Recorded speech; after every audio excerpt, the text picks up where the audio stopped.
last week we saw four main technology US companies going down and losing about $130 billion in market cap valuations. And these were Facebook, Apple, Google, and Amazon. And the main reason for that was speculations that and indications that came out that we're going to see antitrust laws filed against these companies. The Federal Trade Commission is taking over Amazon and Facebook, and the DOJ is taking over the antitrust issues with Google and Apple. But here is my issue with this thing. Nobody likes big companies. But big companies doesn't make these four really monopolies. Because, for example, Facebook and Google are providing free service. So it's not even a question of prices going up and the consumers are getting hurt. Yes, we do have privacy issues with these companies because Google and Facebook are collecting immense amount of data on us. But that is not equal to a monopoly issue.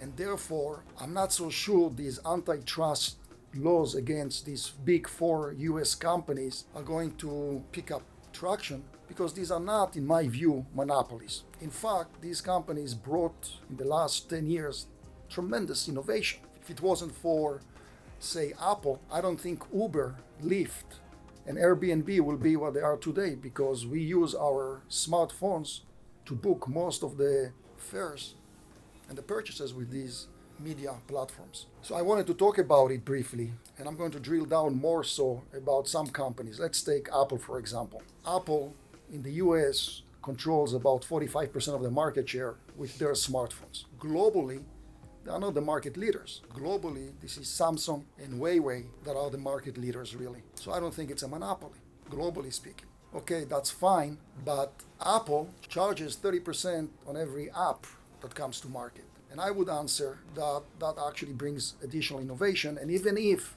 they'll be forced to cut the prices on the apps that come to their platform, that will mount to maybe $10 to $13 a share, not even 7% of the company's market valuation. So I don't see that as really an antitrust issue. I really don't. Let's talk about Google, for example. Google controls about 40% of the online advertising market. 20% of the market goes to Facebook.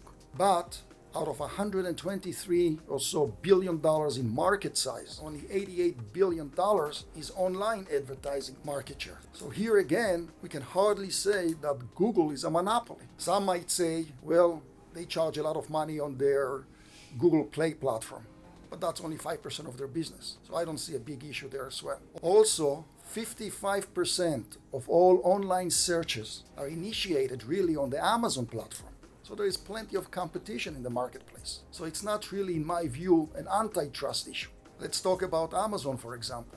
Here again, only 40% of all e-commerce in the US is in the market share of Amazon. But if you look at the entire retail marketplace, Amazon is only 3.5% of the market share. In fact, Walmart is 2 times the size of Amazon.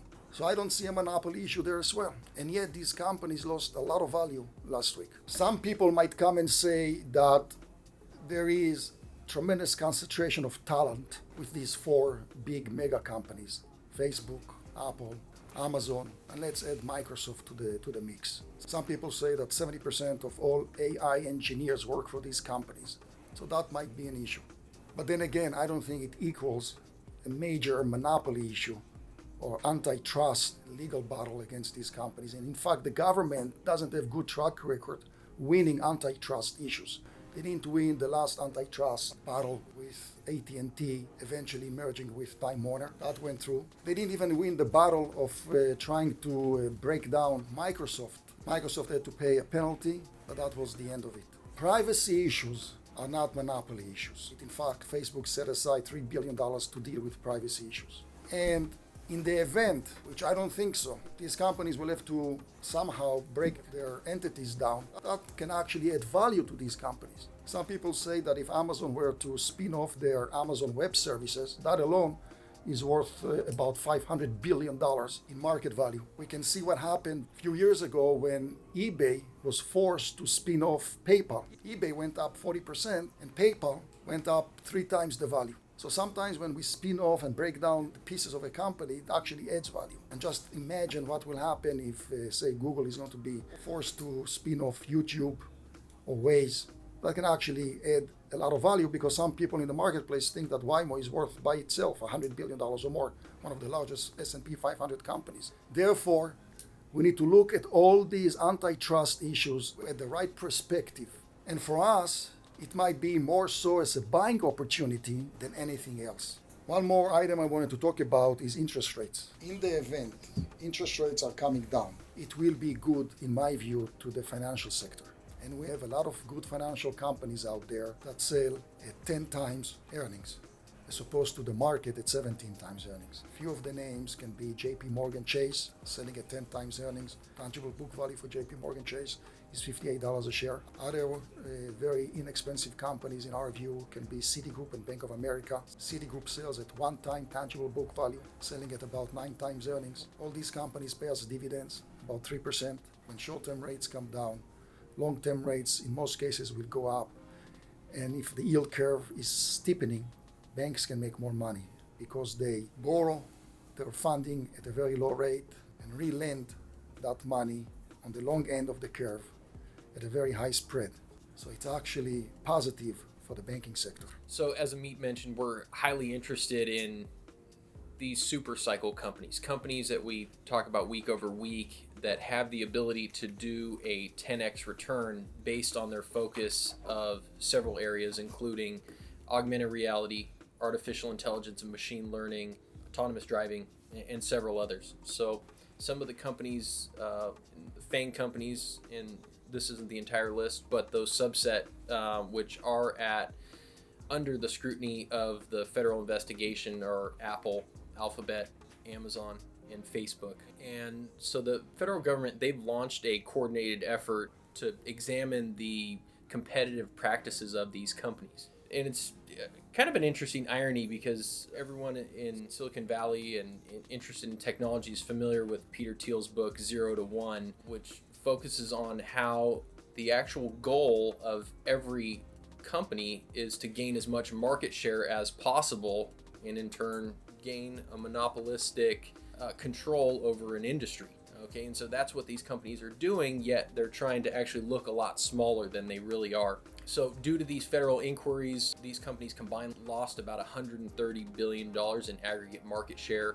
These are bellwether companies for the NASDAQ and actually brought the NASDAQ down 1.6%. But I think the real question we need to look at is how much the consumers have been harmed during all this. And I think some of these companies have harmed consumers more than others. Some not at all. Some they need to be looked at more from an anti-competitive point of view. Now, if they have harmed the user, looking at these companies individually will give us that perspective. There are companies that have massive privacy issues, whereas some of these companies like Apple, we know, has really doubled down on the privacy issue and has embedded it in their frameworks all along the lines from their Chrome browser all the way to their iOS SDK to actually limit privacy concerns. They don't actually ingest all of the private information into the cloud to analyze it whenever they can. They actually analyze it on the device, which actually can make them immune from a lot of this privacy scrutiny. So in conclusion, these companies are ones that we closely watch because they do affect the entire technology industry.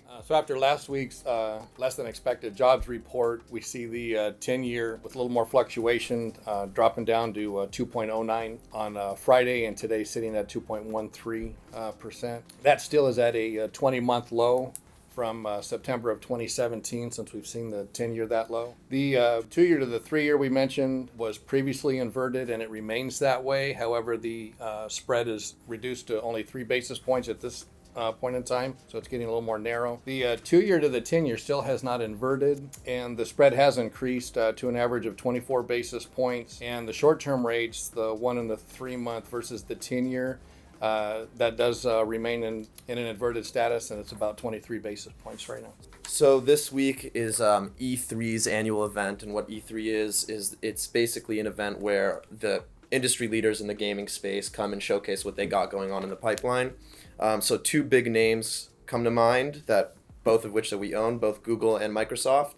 So Google actually announced in March that they were going to release their new streaming platform called Stadia. So this is the first of its kind. It's completely cloud-based. So that's why it's so revolutionary, is because there's no hardware involved at all. So basically you pay $10 a month plus a controller for $70. Initially there will be 30 games released in November. So they're going to be working with third-party publishers such as Electronic Arts, Warner Brothers, 2K, and Sega, featuring big budget games such as Assassin's Creed, Mortal Kombat, and Destiny 2. Then next up, we're going to talk about Microsoft, which they're going to be releasing, they're going to be talking about their new console called Project Scarlet, and they're also going to be talking about their cloud-based streaming service called Project xCloud. Now, as far as the subscription model goes, Microsoft has already entered this space with their Xbox Game Pass, where you pay $15 a month for about 100 games, and they actually released some interesting statistics that I wanted to talk about. So, people who use Xbox Game Pass experience about a 20% increase in the amount of time they play, a 40% increase in the number of games they play,